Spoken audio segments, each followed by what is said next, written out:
Hello guys, my name's John, I'm the Geeky Fanboy, and it's finally time. It is finally time for Game of Thrones final season, season 8, first episode. Literally just watched it, so you're gonna get my thoughts like straight after watching it. I'm trying to keep it spoiler free for like the first couple of minutes, just for those who haven't seen the episode yet and want to know if it's good or not. But then I'm gonna jump into spoilers, but I'm gonna give you a warning before that, so don't worry. So yeah, I'd say pretty good episode to start off the final season. We're basically seeing most of the usual suspects we know from the episode, so we're getting snippets from like almost all the major important storylines of the characters.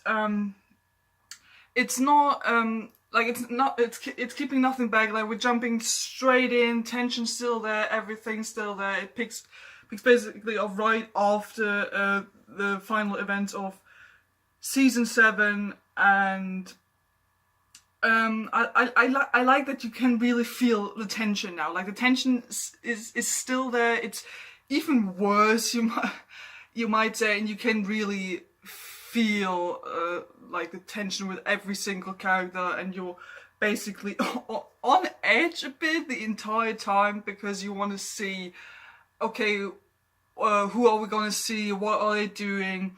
And yeah, it's this classic Game of Thrones feeling, so the charm is still there. In general, I think I liked the episode overall, since we're basically seeing almost everyone a bit for a couple of minutes. So we're basically getting everything you've kind of been wondering about. Though I must say that some of the developments they're already doing in this very first episode, I did not expect. Like, there's some stuff in there I thought they were gonna do much later down, like down the road in this season. There's some stuff that I felt was a bit, I don't know, downplayed. I don't know. There was some scenes in there where I thought, oh, would be like a big thing, and then the episode just does it without like a big whoo, and I thought, really, that's it? Okay. So yeah, I don't know if they're doing that because they know how much other stuff they have to do later in the season, but they are already laying so much on you in this first episode. Things where you thought, oh, they're gonna talk about this maybe in episode 3 or 4, but no, they're already doing it now. So I'm curious as to see what they're doing in the other episodes. I know we don't have as many episodes as we usually do, but they're also much longer this season as far as I know. Like, the first episode is like 1 hour long already. So I don't know, I just hope they're not biting themselves in the arse with already revealing so much stuff. But yeah, overall, I'd say good episode. I like seeing all my favorite characters, or most of my favorite characters, back again. I yeah, pretty much still have the same feelings that I had about them at the end of season 7. I still don't like Jon and Daenerys together. I'm sorry, but I just don't. Yeah. I mean, it's what you get. You see all your faves. They're basically still the same. We have some nice reunions, especially like with the Stark characters. Those were nice to see. But yeah, good acting, good characters. I think it's a good start. And now I'm gonna move on to spoilers. So if you haven't seen the episode yet, switch off the video now. So yeah, I mentioned some of the developments that happened in this episode that were a bit quick, or I don't know, unexpected, or not as big a thing as I thought they would be. Best example of this was when Jon and Daenerys go and see the 2 dragons, and they are riding the dragons together, and Jon is riding a dragon, and I thought, whoa, hang on, I thought this was gonna be a big thing, that Jon gets to ride a dragon at some point, that he's gonna be the second dragon rider. And no, it's basically just like, okay, we already knew that he has some sort of connection with the dragons, and then Daenerys is just like, yeah, come on, go ahead, ride a dragon. And he's just like, I don't know, maybe, yeah, and then he goes on a dragon, and they have like a cool dragon race thing, and then at the end they make out, and that's it.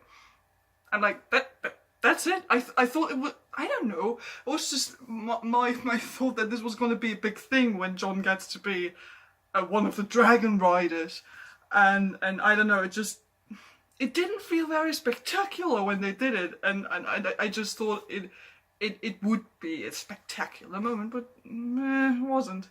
I was also surprised that they did the reveal right away in the first episode, like the reveal that Jon is actually the legitimate heir of the Iron Throne, because I was like, a Game of Thrones is probably gonna stretch this for a couple of episodes, because that's what Game of Thrones sometimes does, and I thought, oh, but please do tell him. You're probably not gonna, but please just tell him right away, because that's what you said you would do. And they actually do it. Like, Sam is telling him almost right away, I'm still mad that Bran doesn't get involved in this, because he doesn't get involved with anything, and ever since he's become an emotionless robot, I don't like him anymore. Granted, I never really liked him to begin with as a character, but, well, there you go. But I just thought it was a bit weird. He was like, no, you have to tell him, I'm just gonna sit around and be creepy. Basically the same thing I've been doing for, like, I don't know, 2 or 3 seasons, I can't even remember anymore. I'm curious as to see how Jon is gonna take this. Like, he seems reluctant to accept that this might be, like, his true fate. But he also has no reason to doubt Sam. Like, Brian was right about that. He trusts Sam, and why would he not believe him? And why would Sam tell him a lie?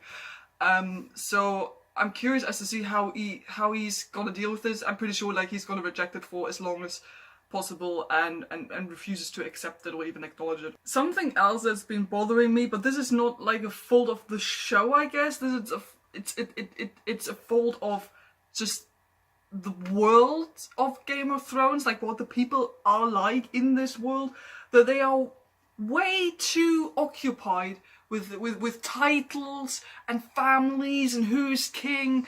Like, everyone is so bothered about the fact that Jon, like, bent the knee and now Daenerys is coming, and everyone else is like, no, we voted you king and we're not doing that, we're not trusting that person, and yeah, you can fight, but we're not gonna do that because you're not the king of the North anymore. Like, all that title bashing or whatever, and I'm like, there's an army coming that's gonna kill every single one. Do we really have to talk about I don't know, name politics or whatever right now? Can we just solve the, I don't know, ice zombie army first and then get back to that? I don't know. Just the priorities of the families in Game of Thrones are sometimes, or very often, not where they are supposed to be. I'm like, yeah, I get it. She's different, Daenerys is different, and you don't really trust each other, but you also know that there's a big army coming, because that's what's everything been about in the last couple of seasons. And everyone's getting so hung up about those names, and I'm like, can we just fight first and then discuss this? I don't know, because I think that that's a big problem for the people in this world, because they're so hung up about this and they don't see the problem, the priority that should come first. And I'm just afraid that they're gonna talk themselves into a frenzy about this sort of stuff, where they are completely forgetting what they're actually supposed to be doing. Similar to that, we apparently now have a bit of a side storyline, I mean it already was probably, with the Greyjoys, because Theon wants to go fight with the Starks. I'm wondering how he's going to get there. Is he just going to take one of the gigantic ships? Because then his sister doesn't have a ship anymore.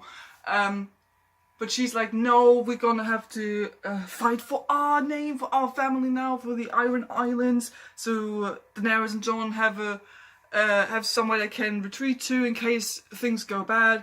So I guess that's going to be a side storyline now. And then with, what's his name, Euron. We're going to talk about Euron. Fucking asshole. Yeah, so we're probably gonna have a side storyline there where I think, oh, really? Can we just... Game of Thrones just doing everything at once.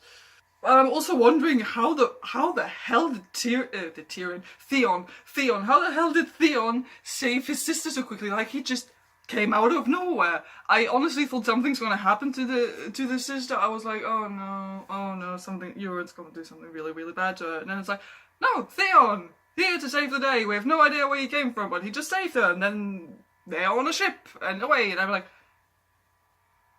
okay, I guess so. The whole that she was captured, apparently, that's not a big deal. Speaking of the Greyjoys, Euron, that fucking bastard. I just don't like him. Yeah, like Cersei says in the episode, you're the most arrogant man in the world. And when she said it, I was like, and that's why I don't like this guy. And she said, that's why I like you. I'm like, of course you would say that, Cersei. Of course you would.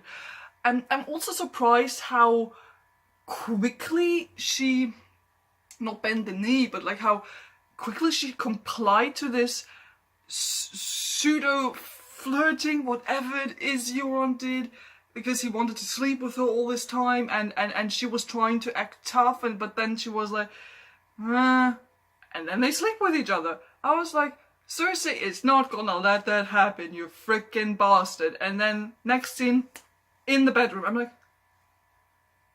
wow, that was fast. Well done, Cersei. Not as tough as you always pretend to be. So I have no idea what this whole thing between Euron and Cersei is gonna be, because Cersei, like, I don't know, she's tough and she's the queen. She's always trying to be so badass, and kept Euron out mostly for the past couple of seasons. But now she, like, so quickly, I thought this would not happen, and if it were to happen, maybe in like 2 episodes or something. But no, like, first episode right away, and I'm not sure if, like, where the dynamic is standing at now, if Euron kind of has an influence on her now, because apparently he does, and how long or how much she's gonna take it, because I did not expect this to happen, because Cersei seems like the kind of woman who doesn't want to do that. But also now with Jaime gone, and basically, yeah, everyone gone who she liked or trusted or whatever, I guess Euron's the only one left. I'm curious as to what Cersei's gonna do in general, because she seemed happy that now the Night King's through the wall, and I'm like, what the hell is wrong with you, bitch? And I have no idea what she's up to. I guess at some point she must say, okay, I'm gonna join forces with those people in the north. I mean, she has no other choice at some point. I mean, I know theoretically the north comes first and they have to get defeated first, but maybe they also start retreating south and then she just has to join them. I have no idea whatsoever, but like, she can't ignore this for like half the season. Like, she just can't, and I'm curious as to see how she's gonna get involved in the whole business in the north. Yeah, and lastly, characters reunions. Everything was nice seeing most of the characters back and having some of the reunions. I like the one between the Hound and Arya a lot, because again you could see this hint of, they actually like each other, but they just don't want to admit it. Yeah, I thought that was kind of cute. And I was actually the happiest at the very end of the episode when we see the rider coming in, like a hood up rider coming in to Winterfell, and then he takes off the hood and it's Jaime, and I was like, yes, Jaime, you're here, I missed you. Because he is, yeah, I'd say he's probably my favourite character now, or the one I want to follow the most. Like, Tyrion and Arya are still cool, but Jaime's probably the one where my priorities lie now. So, yeah, and the preview already showed how he's gonna talk to Daenerys and Sansa and Jon and all that. And, I mean, yeah, obviously he's gonna get into trouble with, being the Kingslayer and having killed Daenerys' dad? I'm not even sure, you know what I mean. But I'm pretty sure they're not gonna, like, execute him or kill him off right away in a second episode. I just hope he's not gonna die in general, but this is Game of Thrones, we don't know. But yeah, I'm definitely looking forward to that in the next episode, just to see how they're dealing with Jaime now being there, and if they're gonna accept his help. I mean, they must accept his help. And what he is gonna bring to the table, and how Jon is taking the news of being actually the true heir to the Iron Throne. So yeah, lots of stuff to look forward to. So those are my thoughts on the first episode of the final season of Game of Thrones. What are your thoughts on it? Put something in the comments down below. Do give a spoiler warning if you like want to talk about big spoilers. I know that's unavoidable, but like at least put a warning or something there. But I would love to hear from you. Don't forget to like and subscribe if you haven't done that already. I hope you guys enjoyed this little review, and I'll see you guys next time. Goodbye.